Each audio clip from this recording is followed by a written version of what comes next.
There's a reason why testosterone cypionate isn't 400, 450 megamil, and it's 200 to 250 megamil. The solvents.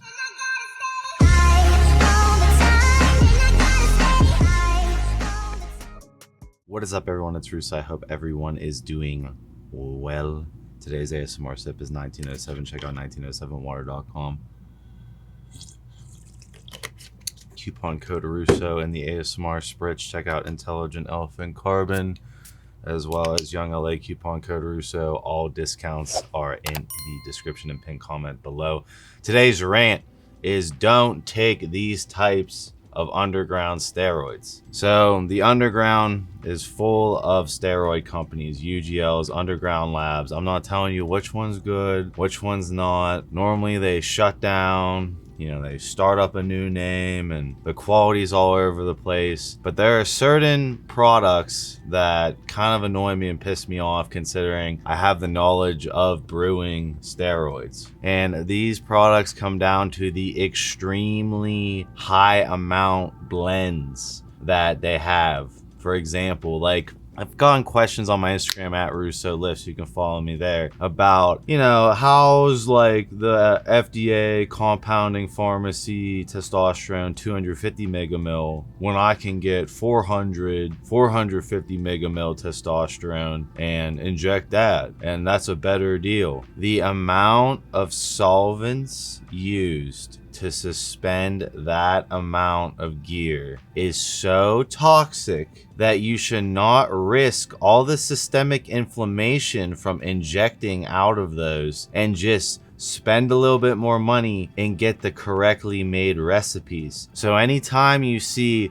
Test 400 Super Monster Blend with 500 megs of total gear a milliliter, think about how much solvents are used so that shit doesn't crystallize. Because I've seen these products with my brew skills, I'm like, how is this not crystallized? They don't give a fuck. They use so much benzoate, which is associated with a lot of the side effects of steroids, believe it or not, is from the fucking solvents. These companies, they're like, oh, you get more mega mil and you get total amount of mig. Look at all this stuff in the same blend. It's convenient. You only got to load up one syringe and you get the same amount as if loading up more syringes. Or if you use a lot of gear, go with the blends, because that's the better, cheaper option. And we've designed these products. It's like, there's a reason why testosterone cypionate isn't 400, 450 megamil, and it's 200 to 250 megamil. The solvents. And when you're using massive amounts of solvents, which, by the way, the raws for solvents are so cheap, they don't care if they use way over what they need to use. I've discussed other videos where it's just like, you have to pick the perfect recipe, use the least amount of solvents and the least amount of benzyl alcohol to prevent infections, to keep the toxicity of the injectable as low as possible. This is the opposite, right? They're trying to dupe you into getting a better deal with these blends. They're way more unhealthy, and at the end of the day, you should listen to this Elevate commercial. Tired of abusing PEDs blindly for years? Want to get optimized by a licensed medical professional that's monitoring your blood work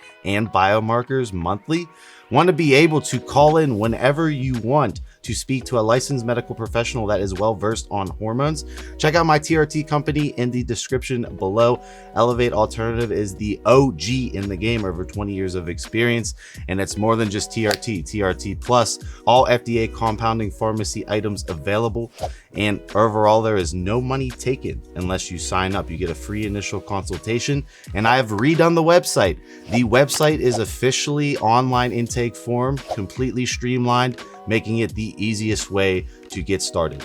Check out the pinned comment in the description below. So that's my rant. I really don't want to see anyone come up to me like, bro, I got this Test 400, like, I saved so much money and I'm gonna inject this. It's like, okay, buddy, the amount of inflammation you're doing over saving, loading up a little bit more in the syringe, it's just like, and I'm not talking like, it's dramatic, because they'll just drown that shit in benzoate to get it not to crystallize. It's not like, oh, Russo, you'd inject the same amount with the 250 as the 400. I doubt it. I really doubt it, because crystallized gear happens almost with the normal recipes, meaning you got a little bit over sometimes. If you're jamming an extra 250 mega mil in there, do you really think you're measuring it out, or do you think you're just like eyeballing it and dumping all that toxic bullshit, when in reality you could have made safer compounds that again were, you know, 250 mega mil. I'm just using Test as an example, but all those tri blends, quad blends, all that stuff, and you would have overall customers with less systemic inflammation, especially if they're utilizing this for long-term underground HRT. I highly recommend you get with Elevate, but if not, please do not do any of those crazy blends thinking you're saving money. Pick a UGL that's reputable and that matches the dosages of FDA compounding pharmacies, because that is how you will keep the toxicity the lowest. And solvents are what cause a lot of the issues. And injectable solvents are not good. Nothing is filtering that shit till it hits the liver again, right? There's no liver cleaning it immediately like an oral. There's no initial first pass. You're bypassing that. So you're just dumping all that benzoate into your body. I'll see you guys in my next video.